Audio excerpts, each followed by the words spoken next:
कि दिल अगर आपका भी कहे किसी के लिए कुछ करने का, तो अपने दिल की सुनिएगा ज़रूर, न जाने उसमें क्या अच्छाई छुपी हो। नमस्कार, मैं हूं जतिन, आपके सामने रोज़ की तरह एक कहानी जो ज़िंदगी में हमें बहुत ही स्ट्रॉन्ग मैसेज देती है सुनाने जा रहा हूं। ये कहानी है दो दोस्तों की जिनका नाम था मोहित और विपिन। मोहित और विपिन चाइल्डहुड से ही बहुत अच्छे फ्रेंड्स थे। स्कूलिंग उन्होंने साथ में की, कॉलेज भी वो साथ में पढ़े, और दोनों में एक बहुत ही कॉमन चीज़ थी कि दोनों देश के लिए कुछ करना चाहते थे। देशभक्ति की भावना उनमें कूट कूट के भरी हुई थी।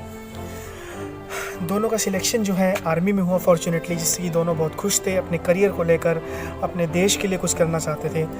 ट्रेनिंग का टाइम चल रहा था, दोनों की ट्रेनिंग हो रही थी और पोस्टिंग का कुछ ही टाइम रह गया था, दोनों की पोस्टिंग होने वाली थी बॉर्डर्स पे।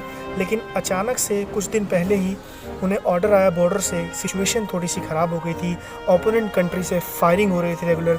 काफ़ी सारे जवान जो थे वो शहीद हो चुके थे और ज़रूरत थे और जवानों की और आर्मी की। दोनों ने अपने बैग पैक करके अब एज़ पर द ऑर्डर्स वो बॉर्डर पर पहुंच गए, और जो सुपरिटेंडेंट कमांडेंट थे उन्होंने ऑर्डर दिया कि मोहित तुम जाओ और सिचुएशन का एक बार ज़ायरा लेकर आओ कि वहाँ पर क्या चल रहा है। विपिन ने जब रिक्वेस्ट की कमांडेंट से कि सर अगर आप परमिशन दे तो हम दोनों साथ जाना चाहेंगे, तो कमांडेंट ने बोला कि नहीं, अभी मोहित ही जाएगा एंड उसके बाद अगर ज़रूरत पड़ती है तो फिर तुम्हें भेजा जाएगा। मोहित थोड़ा सा घबराया हुआ था कि उन्होंने कभी भी बॉर्डर की फ़ाइट को फेस नहीं किया था, लेकिन मोहित ने कमांडेंट की ऑर्डर को रिस्पेक्ट करते हुए और अपने दोस्त विपिन को हौसला देते हुए कहा कि तुम चिंता न करना दोस्त, मैं जल्द वापस आ जाऊँगा। विपिन मोहित नोमैन जोन की ओर आगे बढ़ा और वॉइस इंस्ट्रूमेंट के थ्रू कमांडेंट और विपिन से कनेक्टेड रहा। 10 से 15 मिनट तक मोहित ने सिचुएशन की ज़ायरे को बताने की कोशिश की कि वो इस तरह से यहाँ पे पहुँच गया है और उसे कुछ सबूत भी मिले, कुछ रेफर्स भी उसे मिले हैं। अचानक से एकदम से गन फायरिंग की तेज़ आवाज़ आई, जिससे कि जो कनेक्ट था विपिन, कमांडेंट और मोहित के बीच वो टूट गया। विपिन ने अगेन एंड अगेन मोहित करने की कोशिश की, उससे कांटेक्ट बनाने की कोशिश की, बट वहाँ से कोई रिप्लाई नहीं था। आखिरी में जो 2 वर्ड्स विपिन को सुनाई दिए वो थे जय हिंद। विपिन की आंखें नम थी, वो घबरा गया था, उसे समझ नहीं आ रहा था कि वो क्या करे। उसने कमांडेंट से बार बार परमिशन लेने की कोशिश की, बार बार ये कहा कि सर मेरे दोस्त को मेरी ज़रूरत है, मेरे देश को मेरी ज़रूरत है, मुझे ऑर्डर दीजिए जाने की। एट द एंड कमांडो ने कहा ठीक है, अगर तुम जाना ही चाहते हो तो चले जाओ, लेकिन एक बात ध्यान रखना, तुम्हारा दोस्त शहीद हो चुका है और तुम्हारा नोमैन जोन में जाना अपनी जान को जोखिम में डालने से कम नहीं है। विपिन कुछ नहीं सुनते हुए भागते हुए दौड़ते हुए नोमैन जोन में गया। गोलियों की धड़धड़ाहट, गोलियों की आवाज़ फिर से आने लगी और जो कमांडेंट थे वो घबरा गए कि मोहित और विपिन शायद अब नहीं बचे।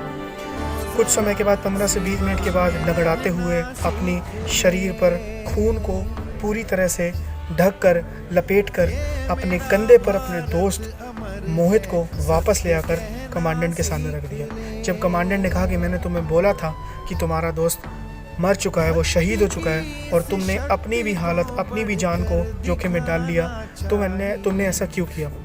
विपिन ने कहा सर मेरा जाना बिल्कुल सही था, क्योंकि जब मैं वहाँ पहुँचा तो मोहित जिंदा था और उसने मुझसे एक ही बात कही, मुझे पता था तुम ज़रूर आओगे। ये कहानी हमें सिखाती है दोस्तों कि ज़िंदगी में अगर आप कभी किसी की मदद करने के लिए सोचते हो तो ये मत सोचिए कि आपको उसकी मदद करके क्या फ़ायदा होगा या फिर उसे कितना फ़ायदा होगा, या फिर आप उसकी मदद करें या ना करें। न जाने ऊपर वाला आपको कब किसका ऊपर वाला बनाकर भेज दे। ज़िंदगी में अगर आपका दिल किसी की मदद करने के लिए कहता है तो दिल से उसकी मदद करिए। इसी मैसेज के साथ मैं आपसे अलविदा लेता हूँ। अगर आपको ये कहानी अच्छी लगी, सच में अच्छी लगी, तो लाइक करिएगा, मेरा उत्साह बढ़ाइएगा। ऐसी मोटिवेशनल स्टोरीज़ आपके लिए मैं कोशिश करूँगा टाइम टू टाइम लाने की, पॉजिटिविटी लाने की। एक बात आपसे जाते जाते कहना चाहूँगा, फैलाते रहिए ज़िंदगी में खुशियों का फुहारा, क्योंकि ये ज़िंदगी ना मिलेगी दोबारा। Thank you so much.